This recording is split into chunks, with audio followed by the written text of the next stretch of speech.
ইটের ওয়ালের গাঁথুনি বা মেশিনারি ওয়ার্ক বাড়ির কাঠামোর অন্যতম গুরুত্বপূর্ণ অংশ। গাঁথুনি মজবুত ও দীর্ঘস্থায়ী করতে হলে কাজের আগে, চলাকালীন এবং পরে বেশ কিছু বিষয় সতর্ক থাকতে হয়। একটি মজবুত ও দীর্ঘস্থায়ী দেয়াল তৈরির প্রক্রিয়াকে প্রধানত ৩টি ধাপে ভাগ করা যায়। ১. কাজের পূর্ব প্রস্তুতি। ইট ও মশলা। গাঁথুনির বন্ডিং ভালো রাখতে শুকনো ইট ব্যবহার না করে কাজ শুরুর ১ ঘণ্টা আগে ইট ভিজিয়ে নিতে হবে। মশলা তৈরির ১ ঘণ্টার মধ্যেই তা ব্যবহার করা উচিত এবং বালু অবশ্যই চেলে নিতে হবে। ২. গাঁথুনি চলাকালীন সতর্কতা। সঠিক মাপজোক।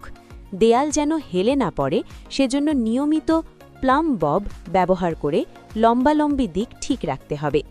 ইট বসানোর নিয়ম। ইটের ফ্রগ মার্ক বা গর্তওয়ালা অংশ সবসময় ওপরের দিকে রাখতে হবে।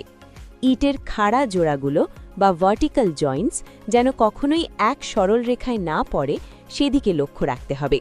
সংযোগস্থল। কলাম ও দেয়ালের সংযোগ মজবুত করতে কলামে চাটকা দেওয়া এবং প্লাস্টারের আগে তারের জালি বা চিকেন মেশ ব্যবহার করা জরুরি। উচ্চতা। একদিনে ৫ ফুটের বেশি দেয়াল গাঁথা যাবে না। কাজ শেষের যত্ন। ভবিষ্যতে প্লাস্টার যাতে ভালো করে আটকায় সেজন্য মশলা কাঁচা থাকতেই জয়েন্টগুলো দাগ কেটে দিতে হবে। সবশেষে দেয়ালের শক্তি নিশ্চিত করতে ৭ থেকে ১০ দিন টানা পানি দিয়ে কিউরিং করতে হবে।